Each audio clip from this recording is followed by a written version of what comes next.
volvemos al reino de los francos y, en cierto modo, por eso esta clase les podría decir que puede ser tanto entendida como la clase 13, la primera en la cual nos vamos a dedicar a Francia, propiamente dicha, pero también, y más propiamente, más apropiadamente, podríamos considerar que esta es la clase 7 parte 2, la continuación de la clase en la cual vimos la primera parte del reino de los francos, la primera dinastía que va a gobernar a los francos, que es la dinastía merovingia.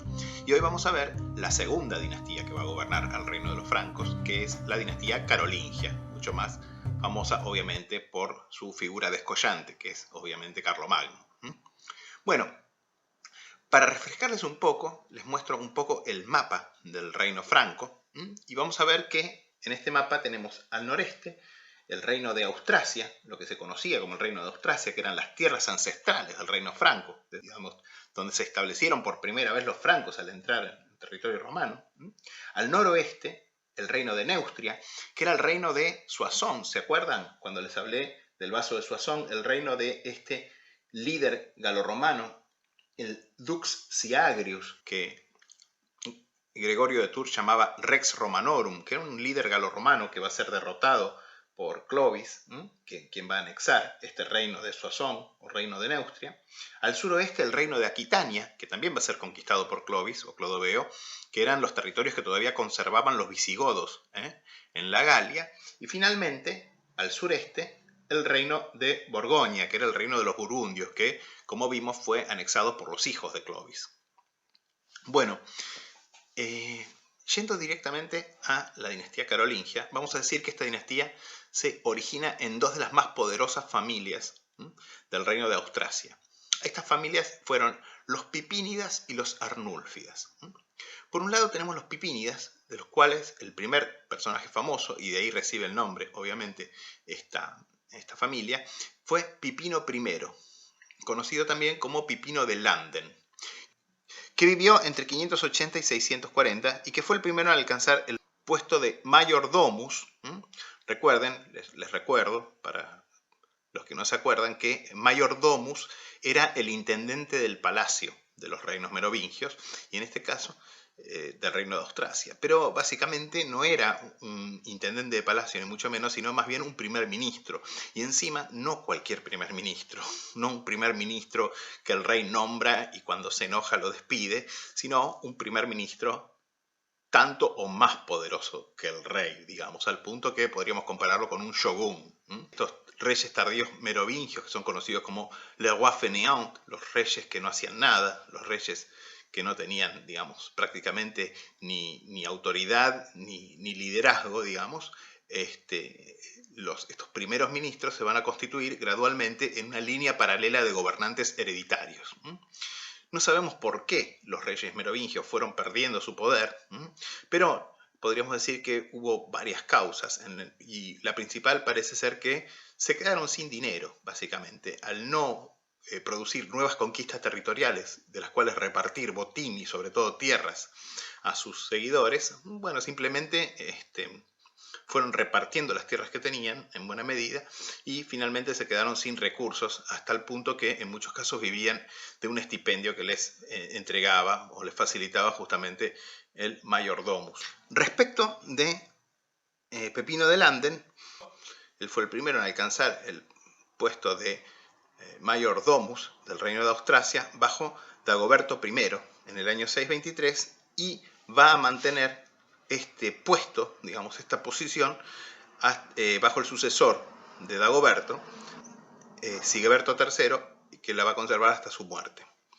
Su hijo, Grimoaldo I, también conocido como Grimoaldo el Viejo, va a también va a suceder a su padre como mayordomus de Austrasia y va a convencer al joven Sigeberto III, que no tenía hijos todavía, de que adoptara a su hijo como heredero. Ahora bien, Sigeberto III va a terminar teniendo un hijo de él, lo cual obviamente va a desplazar al advenedizo. Pero en 651, a la muerte de Sigeberto III, Grimoaldo va a dar un golpe de estado, va a exiliar al joven heredero, digamos, lo va a mandar como monje a Irlanda y va a colocar a su propio hijo en el trono. Esto va a acelerar una crisis y en el año 657 o 661, esto está discutido básicamente, Clodoveo II, que va a ser el último rey merovingio en unificar los reinos principales, rey de Neustria, va a invadir Austrasia, va a deponer y ejecutar a Grimoaldo y va finalmente a anexarse el reino de Austrasia. Pero luego de una mala experiencia con un mayordomus que le va a traicionar, digamos, va a colocar a Pepino II, también conocido como Pepino de Herstal o Pepino de Ercital, por esta ciudad, Herstal, que es famosa por ser la sede de la Fábrica de Armas Nacionales de Bélgica, donde se desarrollaron el FAL, la pistola Browning FN, la ametralladora MAG y todas las armas del ejército y la policía argentina, entre otras cosas, digamos, porque era el lugar de residencia de este noble, que era un pipínida por parte de madre, porque era descendiente de Pipino I por parte de su madre, Santa Vega, y un Arnúlfida, por ser descendiente, por ser nieto concretamente, por parte de padre de San Arnulfo, obispo de Metz, que es el primer Arnúlfida destacado, digamos, ¿no? En 680, entonces, Pipino II, Pepino de Herstal, va a suceder como mayordomus de Austrasia. Y en 687, bajo su liderazgo, Austrasia se anexó esta vez a Neustria y también el reino de Borgoña, lo que le va a valer a Pipino los títulos de mayordomus de ambos reinos. Y un título inédito, además, creado especialmente para él, el de Dux Francorum, duque o líder de los francos. Poco antes de su muerte, a la avanzada edad de 80 años casi, Pipino II había sometido ya a los alamanes, frisos y franconios. Su hijo, Carlos Martel, va a heredar todos los cargos de su padre, de Pipino II, las dos mayordomías en los reinos principales francos y además el cargo de dux de los francos. Bueno, en el año 711 los árabes van a conquistar la península ibérica y poco después van a comenzar sus incursiones sobre la Galia. Otón el Grande, el duque de origen vasco de Aquitania, incapaz de poder seguir deteniendo a los invasores musulmanes, va a pactar una alianza con sus enemigos, los francos. En 732, así, Carlos Martel, unido a Otón, derrota a los invasores musulmanes en la batalla de Poitiers. Los invasores árabes van a ser derrotados nuevamente 2 veces, pero el precio de la ayuda brindada a Otón va a ser la independencia de Aquitania, que queda incorporada de esta manera al acervo de los reinos francos nuevamente y definitivamente. En 751, como ya vimos en la clase 7, su hijo, Pepino el Breve, con apoyo del Papa Zacarías, va a deponer al último rey merovingio, Childerico III, y va a ser coronado en su lugar. Esto va a inaugurar justamente la dinastía carolingia. Fíjense que la mayoría de las dinastías se llaman como el padre de su primer representante. Por eso esto es una costumbre habitual, digamos, ¿no? Por ejemplo, los Ptolomeos son también llamados Lágidas, porque Ptolomeo I era hijo de Lagos, ¿sí? Y bueno, justamente los carolingios se llaman así porque el padre del fundador de la dinastía carolingia se llamaba Carlos, en este caso Carlos Martel. Pepino el Breve va a ser un personaje también muy proactivo. Fíjense que los reyes francos rompen con esa inercia de estos últimos reyes merovingios, de los reyes que no hacen nada, y van a ser reyes mucho más proactivos, ¿sí? Concretamente, en el caso de Pipino, va a concretar la expulsión de los moros de Narbona, una de las principales ciudades de la Galia romana, y va a continuar la labor de expansión de la Iglesia Católica, fundando muchos monasterios y enviando misioneros a lo que actualmente es Alemania y también Escandinavia.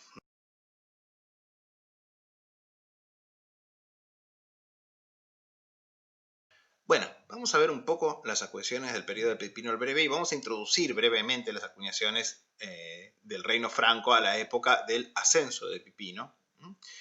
Digamos por empezar que la relación de 12 denarios por sueldo, que vamos a encontrar no solamente en el reino franco, sino también, por ejemplo, en la Inglaterra anglosajona, 12 peniques por chelín, etc., está atestiguada desde época merovingia. De hecho, la lex Ruiparia, que ya les mencioné, los francos ruiparios, que eran estos especies de primos pobres o hermanos pobres de los francos salios, que son los que verdaderamente cortaban el bacalao, por decir un dicho gallego, digamos,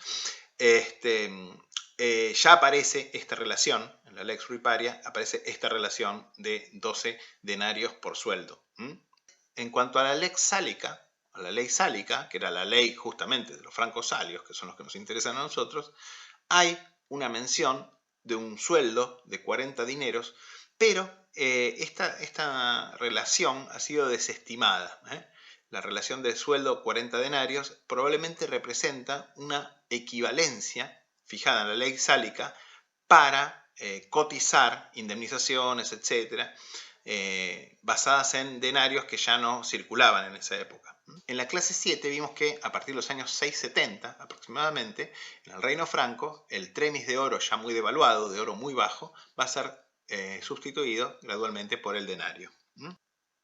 Desde la época romana, la unidad de peso había sido la libra, de 327 gramos, la libra romana. A fines del periodo merovingio se estaba acuñando más o menos a razón de 24 chelines por libra, lo cual implica unos 288 denarios por libra, porque obviamente a 12, 24 sueldos por libra, esto da 288.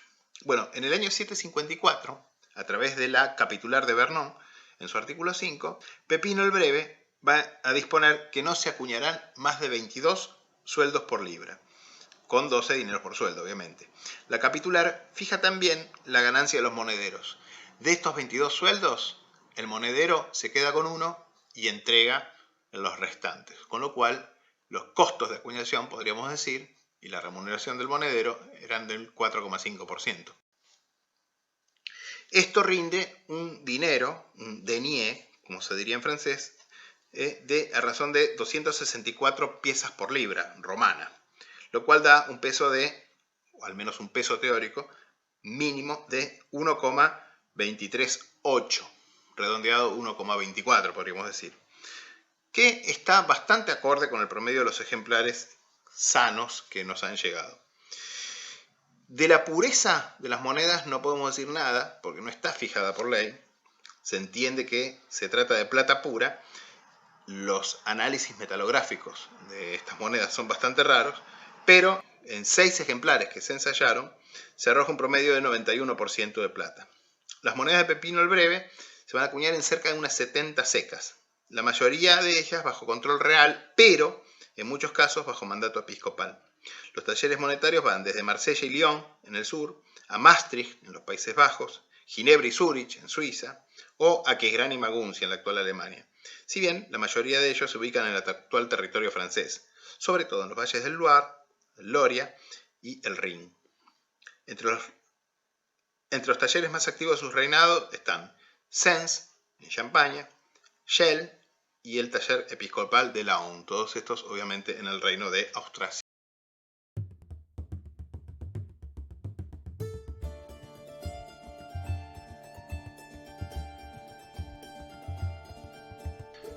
Bueno, justamente en el año 768, Pipino el Breve va a morir en campaña militar contra los gascones y va a ser sucedido por sus dos hijos, Carlos y Carlomán. Carlomán va a morir muy pronto, a los 3 años, en circunstancias que, si bien fueron muy convenientes para su hermano, ya que había bastantes disputas entre ambos, se habían repartido el territorio, Carlomán recibiendo la mayor parte de la zona del sur y del este, y Carlomagno recibiendo los territorios ancestrales de Austrasia y de Neustria. Pero, como les digo, Carlomán va a morir, dejando obviamente como rey supremo, como rey único, a su hermano Carlos, que va a ser nada menos que Carlomagno, ¿sí? Bueno, ya dijimos que los reyes carolingios, los primeros, son líderes militares proactivos, a diferencia de los últimos reyes merovingios, estos rois fainéants. Pero en Carlomagno hay algo más. Carlomagno obviamente es un gran líder militar que conquista y anexa pueblos y territorios, por cierto. Miren el mapa, nuevamente, la expansión del reino de los francos y pueden notar las grandes conquistas que él realizó. conquista del reino lombardo de Italia, de la marca hispánica en la zona de los Pirineos, de Sajonia, Turingia, Baviera, Carintia. Pero no era solo un líder militar. Mucho de su gobierno se va a centrar en reorganizar, en restaurar, en ordenar, en reglamentar. Renovando la firme alianza con la Iglesia Católica, Carlomagno va a utilizar esa religión y el monasticismo católico para consolidar todas sus conquistas. Por toda la Europa conquistada por Carlomagno van a florecer monasterios, en torno a muchos de los cuales, con el tiempo, van a surgir auténticas ciudades, pero los cuales además se convierten desde el comienzo en centros de preservación, reorganización y transmisión de la cultura. Carlomagno va a patrocinar una auténtica campaña de rescate y recuperación de textos del antiguo pasado griego y romano. Y esto no va a ser un mero adorno intelectual de su reinado, como pasa en otros períodos o con otros gobernantes. Esto va a ser una política central de gobierno de Carlomagno. Fíjense que mientras de los 3 siglos anteriores de Carlomagno se conservan menos de 500 manuscritos, de época carolingia conservamos casi 4000. Esta cifra es impresionante y muchas, pero muchas obras cumbres de la antigüedad nos han llegado a través de una única copia carolingia. De hecho, el rescate del latín va a tener un papel central en el gobierno de Carlomagno. Por eso muchos de los más brillantes intelectuales de su corte van a llevar no de los propios territorios del reino franco, ni siquiera de Italia, sino más bien de regiones remotas como Irlanda o Northumbria, que básicamente eran intelectuales que habían tenido que aprender el latín como una lengua extranjera y lo aprendieron de la forma más purista, más perfecta, porque no contaron con la cotidianidad que tenían los hablantes del latín corrompido que había en Italia, en Galia, en Hispania, que por su familiaridad con el latín se permitieron corromperlo. Gente como su ministro Alcuino de York, el primer auténtico ministro de educación de la historia. Bajo su patrocinio se introduce y se difunde la minúscula carolingia, inventada por el propio Alcuino, y que es el tipo de letra que usamos hoy en día. Por primera vez se va a ordenar la escolarización pública de toda la población, que, si bien no va a llegar a tener un alcance universal, va a ser el primer paso hacia la educación pública que hoy conocemos. Esta estatua que ven acá, la primera estatua de bulto exento producida en Occidente luego de la caída del Imperio Romano, se discute si representa al propio Carlomagno, pero es una estatua carolingia. Y solo pudo ser posible en el contexto histórico y cultural del Renacimiento carolingio, lo que se llama el Renacimiento carolingio. Y toda esta auténtica revolución cultural va a ser iniciada y llevada adelante con esta energía por un analfabeto. Cuentan que Carlomagno, por la noche, en las pocas horas que le dejaba su actividad frenética de gobierno y sus campañas militares, luchaba para aprender a leer y escribir. En la Navidad del año 800, luego de haber sometido al reino lombardo de Italia e imponer su hegemonía incluso en el sur, Carlomagno sellará oficialmente y de modo cumbre su alianza con el papado, siendo coronado en Roma por el Papa León III, el primer emperador que ve Occidente en 3 siglos y cuarto. Al año siguiente, en señal de respeto y amistad, Harún el-Rashid, el califa abásida de Bagdad, el de las 1001 noches, le va a enviar un regalo único. Un elefante, probablemente el primer elefante que ve Europa en casi 500 años.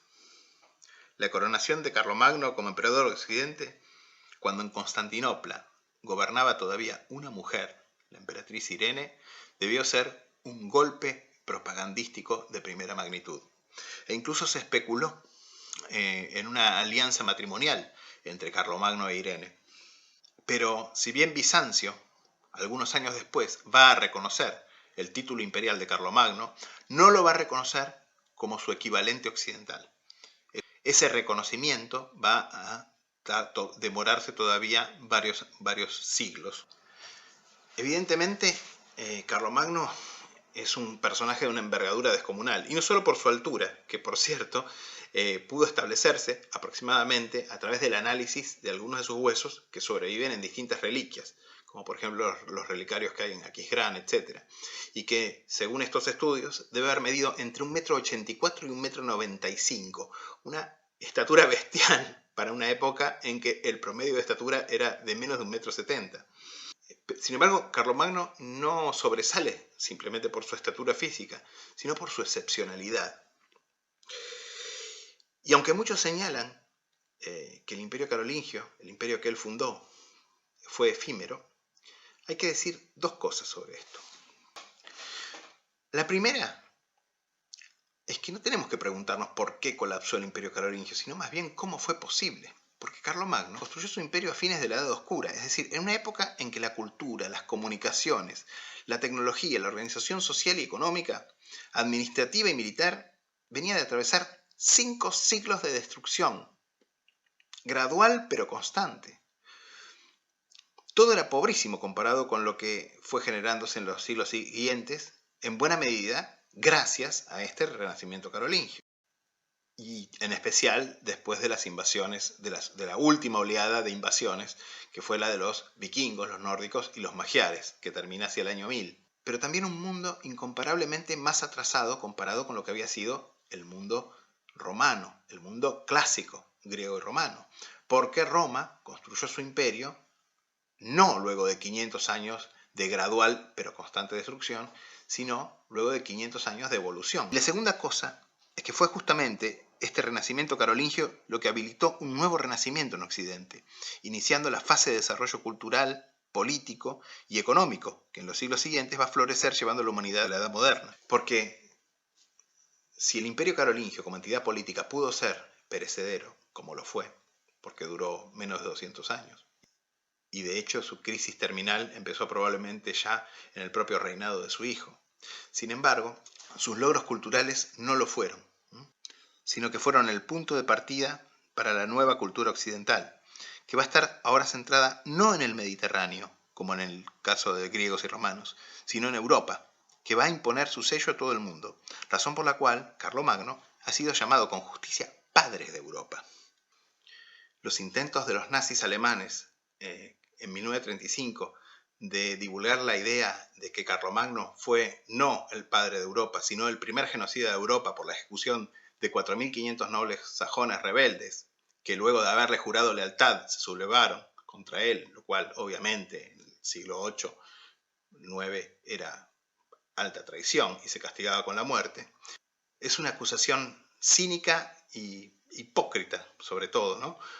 Algo que lo cual estamos bastante acostumbrados nosotros en la Argentina, ¿no? De ver en cierto movimiento político, que también, como ese movimiento político, los propios nazis cambiaron y se dijeron oportunísticamente, cuando en 1943-44, queriendo incorporar a una cantidad de voluntarios simpatizantes franceses a sus filas, fundaron las SS Carlomagno.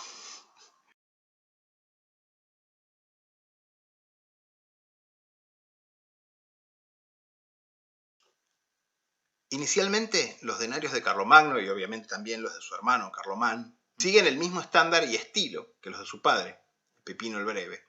O sea que están acuñados a razón de 22 sueldos por libra romana, con diseños diferentes, variados, según la ceca. Esto es un resabio claramente de las acuñaciones de los denarios merovingios, que también tenían diseños completamente diferentes según la ceca que los producía. Las monedas de este breve periodo, que cubre solamente 3 años, del 768 al 761, son rarísimas. Carlomagno va a devolver las secas al monopolio real y completar la unificación tipológica, que eran 2 procesos que, por cierto, ya habían sido iniciados por su padre Pipino el Breve. Pero además va a introducir una serie de reformas metrológicas. En 771, Carlomagno, esto está discutido en realidad, elevó el peso del denario, al disponer que se acuñaran a razón de 20 sueldos por libra romana, lo que rinde un denario teórico de 1,36 gramos, y cuyo diámetro, además, suele ampliarse, de los originales 14 milímetros aproximadamente a unos 17 milímetros, completando además la unificación tipológica. Las monedas a partir de ahora van a llevar siempre el mismo diseño, sin importar la ceca. En el anverso, el nombre Caro Luz en 2 líneas, en anverso, y la ceca en reverso. En el reverso sí puede haber distintas variaciones en esta segunda serie de acuñaciones, en la forma en que es expresada la seca, y puede haber una estrellita, una cruz o alguna pequeña variación tipológica, ¿no? En esta época la seca más activa ya es Mele, citada como Medolus en este periodo, y más tarde va a ser citada como Metallum, porque es la seca minera, justamente. Pero cerca de un centenar de talleres diferentes van a acuñar monedas de este tipo. También a este periodo corresponden los raros deniers a nombre de Luis, su hijo, como rey de Aquitania, que tal vez fueron acuñados solamente en 781, cuando Luis, el futuro Ludovico Pío, fue coronado rey de Aquitania, o podríamos decir subrey o virrey, más bien, ¿no? Luego de la conquista de Italia, entre 773 y 774, Carlomagno asume el título de Rex Longobardorum e introduce el denario en la península, en el año 781. Si bien antes se acuña los últimos trémices de oro bajo a su nombre, como estos que ven acá. En 794, lo suponemos así porque los denarios nuevos aparecen mencionados en el concilio de Frankfurt de ese año, y es poco probable que la reforma haya sido en el año anterior, porque Carlomagno estaba en campaña. Carlomagno realizó una reforma integral del sistema monetario, introduciendo una libra más pesada, cuyo peso exacto se desconoce. Hay varias teorías, pero se supone que rondó los 490 gramos. Siempre dividida, obviamente, en 20 sueldos de 12 dineros, rindiendo un denario, obviamente, mucho más pesado. Gerson se limita a señalar que el peso fue incrementado en un cuarto, pasando así a aproximadamente 1,75 gramos, y señalando que tal vez el denario anterior representaba 20 granos de cebada y el nuevo, o pesado, 32 granos de trigo. Si bien admite que bajo Ludovico Pío los ejemplares suelen promediar un peso más elevado. Tal vez en la diferencia del peso entre la libra monetaria de unos 420 gramos y la libra peso, que como les digo debe haber rondado los 490, estuviera el señoreazgo o tasa de acuñación. Con esta reforma, además, se introduce un nuevo tipo de denario, que podríamos llamar el tercero, caracterizado, además de su peso, por un diseño unificado, ahora completamente unificado, con la cruz en anverso, con su titulatura real en torno, y en el reverso el famoso monograma Carlus, o Carolus, que podríamos considerar casi como la firma del rey. En esta época, digamos, los reyes firmaban con su monograma, ¿sí? Con el nombre de la seca en torno. Nuevamente, a estos nuevos denarios corresponde una nueva ampliación del diámetro de las monedas, que ahora ronda unos 20 milímetros. En esta época se acuñan además de denarios raros óvolos. El último tipo, el cuarto, se estima fue introducido hacia la Pascua del año 812, que es la época en que su título imperial le fue reconocido por una embajada bizantina que llegó a Aquisgrán. Y se caracteriza por la aparición de su retrato laureado de estilo romano y la titulatura imperial en anverso, y diseños figurativos en reverso. El templo tetrástilo con la leyenda Christiana Religio, religión cristiana, para Aquisgrán y otras secas probablemente palatinas. El barco en las secas portuarias de Dorestad y Quentovic. La puerta amurallada de la ciudad en Arles, Rouen, Trèvery, o, cosa notable, las herramientas de acuñar para la seca de Mele, la seca minera. En adición a estas emisiones que podríamos llamar normales y propias de Carlomagno, tenemos que citar en primer lugar una moneda que, como tantas otras emisiones y como tantas otras cosas de Carlomagno, durante mucho tiempo se ha discutido si efectivamente corresponde a Carlomagno propiamente, o más bien a su nieto, Carlos el Calvo, que es el sólido, acuñado en Dorestad, el sólido de oro, que sería probablemente la única moneda de oro de Carlomagno que se encuentra en el Museo Británico. Esta moneda había sido atribuida por Dolly Morrison en el catálogo de monedas carolingias en el Museo Británico a Carlos el Calvo, pero más recientemente se la ha reatribuido como una acuñación propia de Carlomagno. Obviamente esto todavía está en la duda, ¿no? Por otro lado, y entre las acuñaciones que podríamos considerar como, en cierto modo, indirectamente carolingias, tenemos que mencionar, por un lado, los denarios probablemente producidos por la seca de Roma o de Rávena, y acuñados a nombre de Carlomagno, titulado Rey de los Lombardos y Patricio de los Romanos. Rex Langobardorum ac Patricius Romanorum.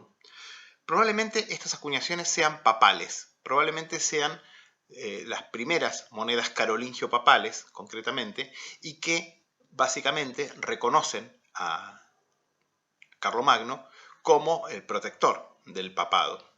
El monograma que aparece en el reverso de estas monedas ha sido alternativamente leído como Rávena, Roma o como el monograma del Papa Adriano. Y precisamente fue este Papa quien en el año 781 otorgó a Carlomagno el título precisamente que aparece citado en esta moneda, el de Patricio de los Romanos, con lo cual Prou, en su catálogo de monedas carolingias en la Biblioteca Nacional de París, atribuye esta acuñación al año 781. Y las otras monedas, que también son indirectamente, digamos, carolingias, son las acuñaciones de los duques lombardos de Benevento, que van a continuar acuñando en oro, concretamente acuñando sólidos y trémices de oro bajo, a nombre propio, pero reconociendo a Carlomagno e incluso también luego a sus sucesores como sus señores.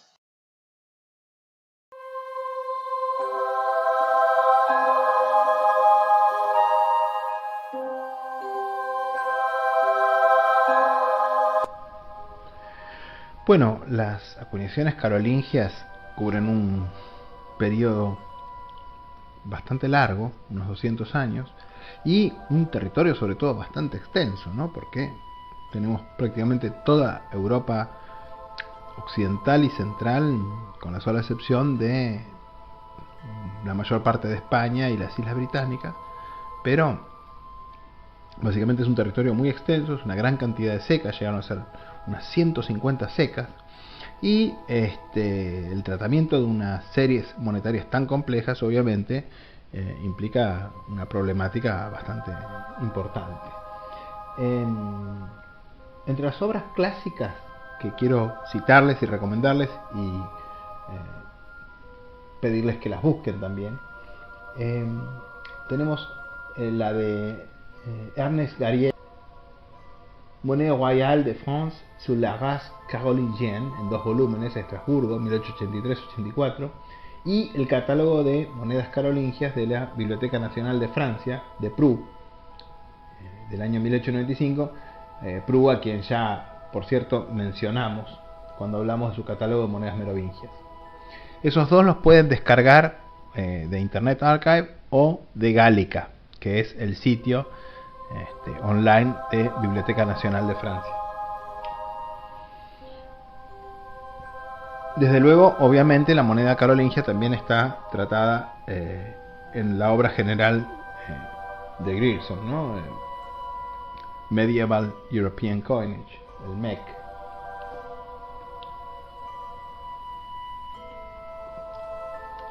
En el siglo pasado hubo 2 trabajos importantes que vieron la luz. El de Morrison y Gunther, que es del año 1967, y el de Frère, de 1977. Ese no lo conozco, el de Morrison y Gunther lo tengo en PDF. También en 1966, Dolly y Morrison, en este caso, hicieron el catálogo de monedas carolingias del Museo Británico, que pueden ver acá. El catálogo adolece de los mismos problemas, mayormente atribuciones erróneas, que tiene el catálogo de Morrison y Gunther, pero tiene la ventaja de que tiene muy buenas láminas, con todo el material del Museo Británico, todo el material carolingio del Museo Británico bien representado. Fíjense acá, por ejemplo, están los sólidos de Ludovico Pío, que son mayormente, en este caso, imitaciones frisias. Y también, obviamente, la moneda central, podríamos decir, obviamente, es el sólido de Carlomagno, que acá aparece citado, como yo ya les explicaba, que en esta época estos autores lo habían atribuido en realidad a Carlos el Calvo. Como siempre, hay muchos inconvenientes con la atribución de las monedas, con la distinción, ¿no?, entre las monedas de Carlos el Calvo y su abuelo, Carlomagno. Fíjense que es un catálogo que está dispuesto en manera de silogue, con la descripción de las monedas de la mano izquierda y la lámina con las fotos a mano derecha. Más modernamente tenemos Le Numéraire Carolingien de Peirot. Es un catálogo que lo pueden ver acá, mucho más voluminoso obviamente que el del catálogo del British Museum, porque implica hacer un corpus completo de las acuñaciones, y la organización, a diferencia del catálogo que veíamos recién, es por secas. O sea que las secas están listadas por orden alfabético, y dentro de cada seca trae las acuñaciones de cada rey, y la cantidad de ejemplares que se conocen, las referencias, etcétera, etcétera. Bueno, este catálogo es del año 1998, está publicado conjuntamente por Moneta, Vetteren, Bélgica, y Maison Florange de París. Es un manual, podríamos decir, práctico, pero no especialmente minucioso. No trae buenas introducciones metrológicas, históricas, etcétera, y no trae fotos, trae solamente dibujos.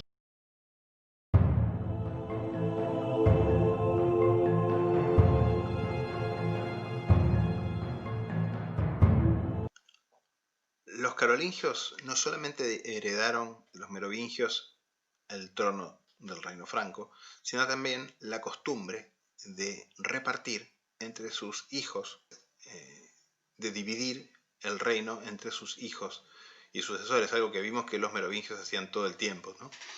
En el caso de Carlomagno había determinado que sus 3 hijos se dividirían los territorios del imperio carolingio a su muerte, pero la realidad es que aunque nombró a 2 de ellos como reyes o subreyes, digamos, o virreyes, solamente uno sobrevivió, que fue Ludovico Pío. Ludovico es un rey que es tratado por los historiadores como un monarca bien intencionado pero débil. De hecho, Ludovico también nombró a 2 de sus hijos como subreyes en vida, y esto terminó siendo un grave problema porque dio inicio, aún en vida de él, en el año 833, a la Guerra Civil Carolingia, que fue la pugna justamente entre sus hijos, que de hecho comenzó incluso con la deposición del propio Ludovico como emperador, aunque al año siguiente, en 834, va a volver a ocupar el trono imperial y lo va a conservar hasta su muerte. La guerra civil carolingia va a durar unos 10 años, es decir, va a seguir durante 3 años más luego de la muerte de Ludovico Pío, y va a culminar en el año 843 en el Tratado de Verdún, que probablemente es el tratado más importante históricamente para los orígenes de Europa. Porque en ese año los 3 hijos de Ludovico Pío se van a repartir el imperio en 3 franjas. Lotario, el mayor, que va a retener además el título imperial, si bien a partir de ahora mayormente de mero carácter ceremonial, va a recibir una amplia franja de territorio, que los historiadores posteriormente llamaron la Francia Media o el Reino Medio, y que si bien incluía varias de las mejores regiones del imperio, al mismo tiempo constituía un territorio muy difícil de defender, inconexo desde el punto de vista cultural, político y económico, con hablantes de diferentes lenguas, que no tenían nada que ver entre sí. Desde los Países Bajos al norte, la Borgoña y la Lotaringia, cuyo nombre deriva justamente de Lotario, ¿no?, hasta parte de Suiza, país donde aún hoy se hablan 4 lenguas oficiales y decenas de dialectos casi inteligibles entre sí, al punto que las propias monedas de ese país están en latín, digamos. Y obviamente Italia. Por su parte, su hermano Luis, apodado Luis el Germánico o Luis el Alemán, va a recibir los territorios al este del Rin, un estado conocido como Reino Franco Oriental. Finalmente, el más joven, el medio hermano de los 2 anteriores, Carlos el Calvo, va a recibir la parte occidental del imperio, lo que se llamaba el Reino Franco Occidental. De esta manera, el Tratado de Verdún de 843 prefigura lo que va a ser el mapa de Europa de aquí en adelante. Francia Occidental va a ser el Reino de Francia. Francia Oriental, Alemania, o más bien la Germanía, Alemania, Austria, ¿no? Mientras que del Reino de Francia Media, dividido entre los hijos de Lotario a su muerte en 855, va a reemerger el Reino de Italia más o menos en los territorios del antiguo Reino Lombardo, y el resto se va a convertir por siglos en el hueso de la disputa entre las dos grandes potencias, Francia y Alemania. Durante el resto del siglo IX, lo que fuera el Imperio Carolingio va a languidecer, fraccionándose bajo el mandato de una línea de gobernantes débiles, algunos de los cuales llegan a detentar el título de emperadores, si bien meramente figurativo. Mientras las amenazas de nuevos enemigos, sobre todo los vikingos llegados del norte y los magiares desde el este, van a poner en jaque la organización política, social y económica de los territorios carolingios. En Francia Occidental, a la muerte de Carlos II el Calvo, este va a ser sucedido por su hijo Luis II el Tartamudo, que le sobrevive solamente 2 años, y este en 879 por sus 2 hijos, Luis III y Carlomán. Muertos estos, el trono va a pasar a Carlos III el Gordo, hijo de Luis el Germánico, rey de Francia Oriental, que será el último emperador carolingio en gobernar el reino unificado. Luego de su muerte, en el año 888, la fragmentación se acelera.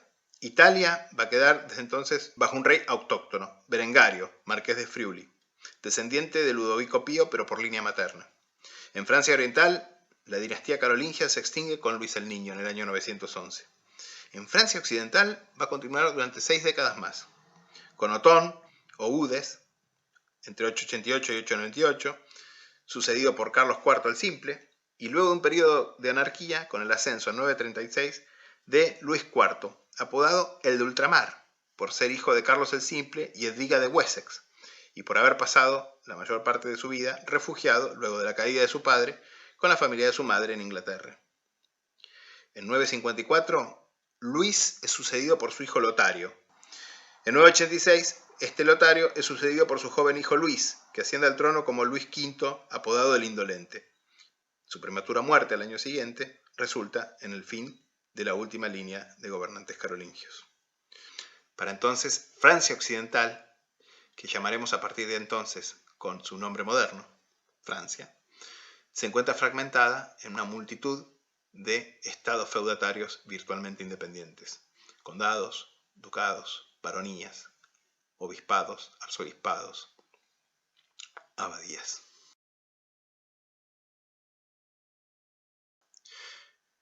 Pasando a las acuñaciones de los sucesores de Carlomagno, digamos que los primeros denarios de Ludovico Pío, conocidos como el tipo 1, son continuación directa de la última, rarísima emisión de denarios que habíamos visto con retrato de su padre Carlomagno, y llevan también en anverso la titulatura imperial y el retrato laureado de estilo romano, ahora de Luis, ¿no? Y diversos reversos figurativos. Noten acá el tipo de la ceca de Mele, otra vez las herramientas de acuñación, en este caso 2 martillos y 2 cuños. Esta primera clase se acuña entre los años 814 y 819 y es rara. Probablemente de esta misma época datan los raros sólidos de oro de este emperador, acuñados en Aquisgrán, la capital imperial, si bien son realmente muy raros. Lo que más frecuentemente se ve son las relativamente abundantes imitaciones que hicieron los frisios de esas monedas. Grierson clasifica estas imitaciones en 29 tipos o variedades, de estilo cada vez más degenerado y a menudo en oro bajo. La siguiente emisión, tipo clase 2, acuñada entre 819 y 822, es, a pesar de su breve duración, bastante menos rara que la anterior. Esta se caracteriza por una titulatura similar en anverso, Ludovicus Imp, nótese la H residual, que sin duda era aspirada, que básicamente es una marca del nombre original, Chlodovicus. En torno a una cruz potenzada, en un círculo perlado, y el nombre de la ceca emisora casi siempre en 2 líneas en reverso. Estas monedas y las de la siguiente clase suelen ser de cospeles más amplios, unos 21 milímetros. Los óbolos o medios denarios de esta emisión son muy raros y en estos suele invertirse el orden de las leyendas, sin duda para distinguir la denominación. La última emisión, con mucho la más abundante, de Ludovico, es la denominada Christiana Religio. El anverso va a seguir mayormente sin cambios. El reverso copia el tipo de la última emisión de Carlomagno y de la primera de Ludovico en las secas palatinas, es decir, la representación esquemática del templo o capilla, probablemente la capilla palatina, y la leyenda en torno, Christiana Religio, con la cristiana escrito en la forma griega del Hi-Rho, con las iniciales Hi-Rho al comienzo. Obviamente falta la expresión de la ceca, pero algunas variantes se han podido atribuir a cecas precisas en base a su estilo. El orden preciso de emisiones es menos claro para los sucesores de Ludovico. Las emisiones más abundantes obviamente son las de su hijo menor, Carlos el Calvo, en cuyos territorios estaban ubicadas la mayor parte de las cecas. Este va a acuñar desde 840 un tipo similar, señalando en algunos casos la ceca, en lugar de la inscripción Christiana Religio. Pero estos tipos van a durar hasta el año 864, en que Carlos el Calvo va a reintroducir el tipo con el monograma Carlus, o sea, el de su abuelo, Carlomagno, lo cual obviamente ha causado no pocos problemas a los numismáticos, que aún no se ponen totalmente de acuerdo en cómo distinguir los denarios de Carlos el Calvo de los de su más famoso y trascendental abuelo, Carlomagno, ¿no? Esta duda subsiste en muchas de las emisiones, obviamente, de las cecas occidentales. Siguiendo con las emisiones del reino franco occidental, y omitiendo aquí las monedas de monarcas carolingios más efímeros, las siguientes monedas son las de Odo, entre 888 y 898, que acuña varios tipos, con monogramas o diseños de circulitos o crucecitas. Muchas de sus monedas van a ser el modelo de las primeras acuñaciones feudales francesas. Lo mismo cabe decir de los abundantes denarios y óbolos de su sucesor Carlos III el Simple en la ceca de Melle, que van a continuar acuñándose durante muchas décadas, incluso luego de su muerte e incluso luego del fin de la dinastía carolingia, porque este tipo va a ser adoptado como el tipo propio identificatorio de esta ceca, que va a ser de hecho una de las más activas, si no la más activa de Francia occidental, en el periodo carolingio y el periodo feudal temprano, gracias obviamente a la mina de plata ubicada cerca de esta ceca. Para mayor complicación, este rey reintrodujo además el tipo del monograma Carlus, si bien por el estilo realmente muy crudo y tardío, difícilmente sus monedas puedan confundirse con las de Carlomagno. Los últimos tipos carolingios en Francia occidental son obviamente los de Lotario, que reinó entre 958 y 986, en especial el tipo Christiana Religio, reintroducido para la ceca de Bourges, y otro nuevo, con una B propio de la ceca de Chalon-sur-Saône. Pero para esta época, la mayor parte de las cecas del reino occidental ya estaban en firmes manos de feudatarios, que van a continuar acuñando tipos anteriores inmovilizados. Más escasas son desde luego las monedas del reino franco medio, comenzando por Lotario I, cuyas cecas más importantes, además de la Palatina, presumiblemente Aquisgrán, pero en principio cualquier ceca que haya sido la ciudad de residencia del rey, se centran en los dos sectores más prósperos de su imperio. Por un lado el norte, con la ceca portuaria de Dorestad, y por el otro el reino de Italia, con cecas como Pavía, Milán y Venecia, aunque muchas de sus monedas no traen ceca. Sus sucesores acuñaron pocas monedas como esta, de Luis el Ciego, rey de Provenza entre 887 y 928, y que por un tiempo llegó a ser también rey de Italia y emperador, entre 901 y 905. Finalmente, el reino de Francia Oriental, que va a terminar por convertirse en lo que hoy conocemos como Alemania, con Austria incluida y también incluso parte de Suiza. Bueno, esta región obviamente tiene muy pocas cecas y muy escasa monetización, así que obviamente produjo pocas monedas. Este denario de Luis el Germánico, el primer rey de Francia Oriental, está acuñado en la ceca de Metz y es justamente una de las monedas carolingias del reino de Francia Oriental. La dinastía se extingue poco después, bajo su bisnieto, Luis el Niño, que acuña tanto el tipo del templo como el reverso con la ceca en dos líneas. Su aporte más notable es una subvariante de este último, acuñado en la ceca de Colonia, que es el tipo denominado Sancta Colonia, que se va a convertir en uno de los tipos principales circulantes en Alemania luego del fin del periodo carolingio.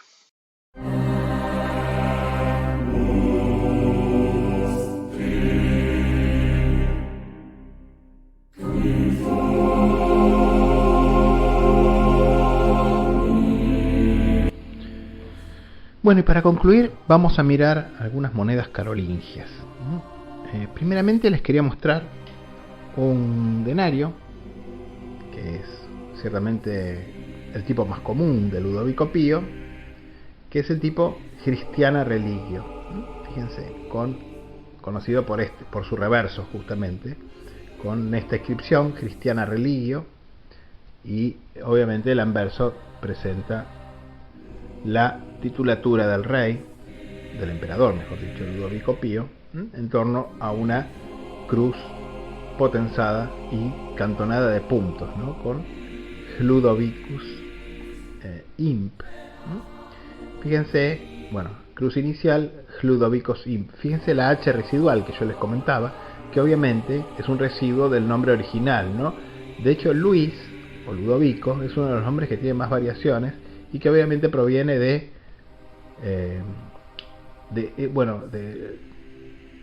Clodoveo. Clodoveo es su forma antigua, Clodoveus, que se fue convirtiendo en Ludovicus, y luego perdió la C, pero en esta época todavía retenía la H inicial.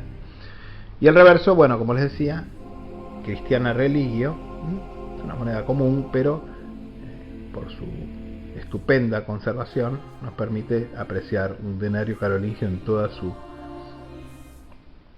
magnitud, digamos, con la representación esta del templo tetrástilo, que representa probablemente la capilla imperial en Aquisgrán, la capital de Carlomagno y sus sucesores. Estas monedas, como les digo, no tienen ceca, pero estilísticamente esta moneda probablemente es de la ceca de Orleans, relativamente cerca de París.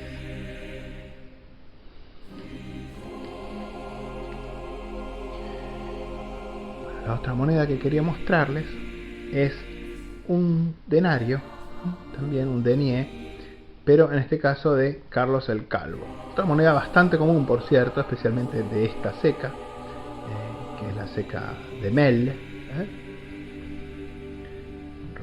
Metallum, justamente, con el famoso monograma Carlus, que aparece en el centro de esta moneda. Bueno, digamos sí que, si bien es una moneda muy común, por cierto, es una moneda muy interesante porque básicamente replica el tipo del denario más común posreformado de su abuelo Carlomagno. Si bien estilísticamente esta moneda claramente no es de Carlomagno, ¿sí? Es una moneda de estilo tardío, y de hecho el cospel muy amplio, además, que es típico de las monedas carolingias tardías, y claramente por la epigrafía y estilo de la moneda, esta moneda es de Carlos el Calvo, no es de Carlomagno. Bueno, y digamos sí que, bueno, esta moneda, por lo demás, esta moneda se la compré a un muy buen coleccionista español, si mal no recuerdo, creo de las Canarias, que